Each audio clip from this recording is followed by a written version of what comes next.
Chief of Staff, Ngabinde, and there was a Lieutenant Colonel also there. I think Mr. Pikoli was also there, Advocate Pikoli.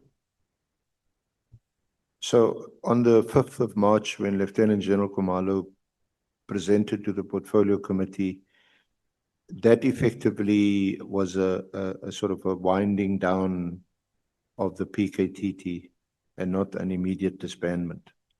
Yeah, the plan that we presented there was a winding down and showing the work of the PKTT. But remember, Minister have not yet says he agreed to that. Yeah, that's why I asked whether whether the approach was not before you make a presentation to the Portfolio Committee, you discuss these things and perhaps agree them or indicate some disagreement or indicate that a plan is still or something is still in a planning phase and it hasn't been resolved yet. Yeah, well, by then, the PKTT was not yet dissolved and there was no indication there that we will dissolve it immediately. It was more to say we will be winding it down. That's the presentation that we put before the Portfolio Committee. But the disagreement between you and Lieutenant General Khumalo on the one hand, and the Minister and his Chief of Staff and Kabinde and Sabia on the other end, that then manifests at the meeting on the 6th. Yeah, on the meeting of the 6th, that's where the difference became quite very clear. I must state that at that meeting of the 6th, when the Minister opened that meeting, that's where I said to the Minister, Minister, these are the senior managers of SAPS. Can you take them into your confidence? What are the reasons that you are disbanding this team? Just tell us so that we know, because we are going on. It's an instruction. It's not a request, remember. It's a directive that I must comply with, but we don't know why we are doing it. Can you tell us why we are doing it? Right at the beginning of the meeting, he never answered that question. He continued to say, let presentations be done. And later in the meeting, and then he then indicated that no, one of the reasons why this team must be disbanded is that there is no political killings. Political killings were pre-1994. For now there is just killings. That was his response in between the meeting.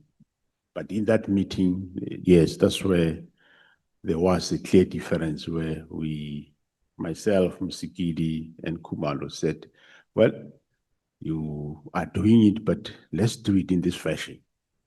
And that's where then there was General Sibia and the Chief of Staff saying no, but in the plan actually it was indicated that, okay, it will be disbanded in various forms of a winding down. And the dockets of the team will go to the provincial serious and violent crime, or commonly called murder and robbery unit, that is being newly established at the province. That these dockets will go there. And there was quite a long discussion and arguments where General Sibi and Gavinde, I remember, they even said, but if you take dockets of this team, because I said, take the dockets and members of PKTT from the KZN, we take them, they form the provincial murder and robbery unit, they fill up the numbers there and they continue the case. I remember well when Gavinde said, but Minister says disbandment. That is not disbandment. You are just shifting the dockets and the members of PKTT. And you want to have PKTT under a different name, which is serious and violent crime, under the Provincial Commissioner in KZN. And that is not the directive of the minister. The minister says disband. And General Sibia supported him that disband. And the doggers must go to police station of origin where they come from. And if I link it up later, some days to come, you would recall when General Sintumile at some point told me that there are dockers at Pretoria and Mkonas is refusing them. Then I says, you and your boss, tell your boss to see to finish. It was based on that it cannot be that the same man who was fighting that dockers go to the station of origin in KZN. All of a sudden, then he bring doggers to Pretoria. It can't be because he was fighting. I was saying, let the doggers go to province. And they says, no, they must go to the station of origin. And minister supported them that doggers must go back to station of origin. But I said, we cannot do that because maybe you don't know, but as we know where we come from, that this didn't work before. And we had a team similar to this that was working, that was consisting of members from the province of KZN, which was a political killing stars team, which was led by the current deputy here in Western Cape, Major General Makashalala. He was still a brigadier then. He was in the KZN in DPCI. He led that team. And that team didn't really produce any results. When we went to go and check on them, couldn't find anything. Hence, in 2018, that decision was taken that we reestablish the team. We came with this current team where we take members from various provinces. And it was working. So that's why then on the meeting of the 6th, the argument was you can't take doggers to stations because we know that political killings investigation at station level is a problem because local politicians start interfering with the investigators and sometimes they're afraid to talk.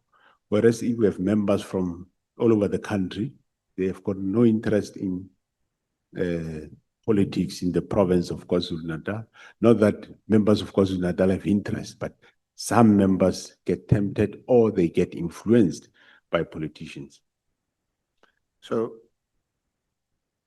after the meeting of the 6th, you had a further meeting on the 27th of March. And was it on the minister's instructions that you had to present an amended plan, different plan? Yeah, the plan that was presented on the 27th, on the 6th of March here in Cape Town wasn't accepted. It was partially accepted. Yeah. Because the issue was it must be amended to include some of these things that dockers go to stations and whatever.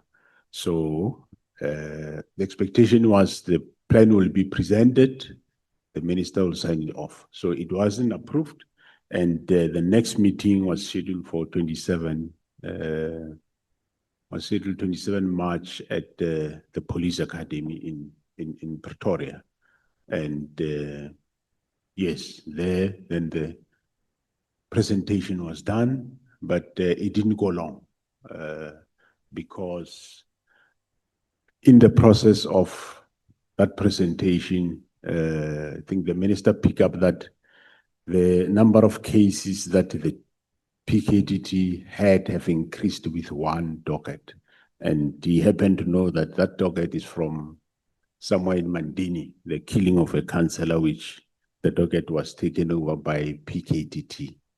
And he was unhappy about that. And the meeting ended up abruptly and with a decision that now he will not meet anymore and he doesn't understand why.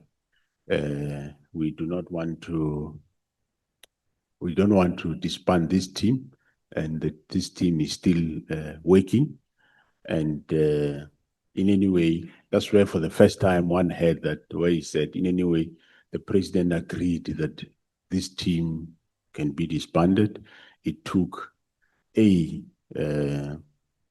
political decision to establish it. It will also take a political decision to disband it. And the meeting adjourn. And since then, we never engage on matters of PKTT with him. But were you aware that the very next day, on the 28th of March, the dockets had now been or was being transferred to head office? No. I wasn't aware. I became aware when Mchunu called me, but that was later, somewhere end of April or early May. Yeah.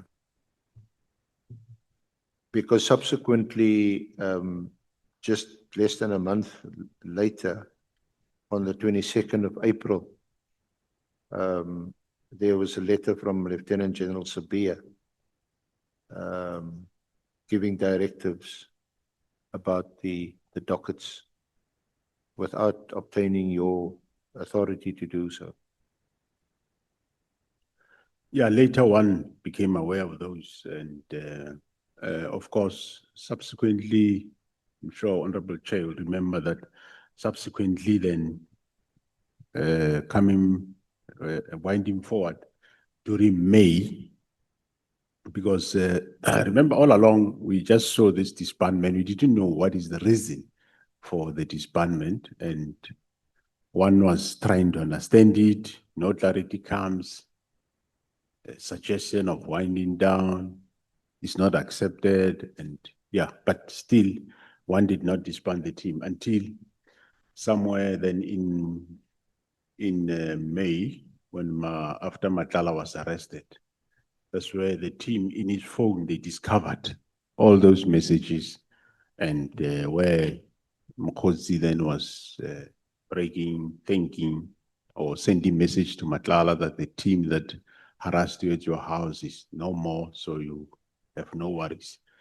That's when we start really reflecting on all these things that were happening as to what exactly were we dealing with here. That's when we realized, no, this was a planned thing, meaning it is something that was planned from 6th of December 2024, after the arrest of Molefe and the search of Matlala's premises. So that's where we were now linking the directive of the 31st of December back to the 6th of December raid at Matlala's place, because Mkhozi sent in the directive and telling him that will not, the team is no more. And yeah, so that's when we started looking at all these things that has happened as to what it is.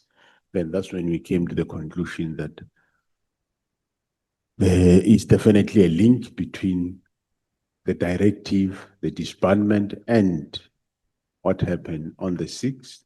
And of course, also bear in mind that by then, the part of the KZN PKTT was already in Gauteng, assisting Gauteng. So definitely the aim was to prevent them from further investigating the Gauteng cases. At paragraph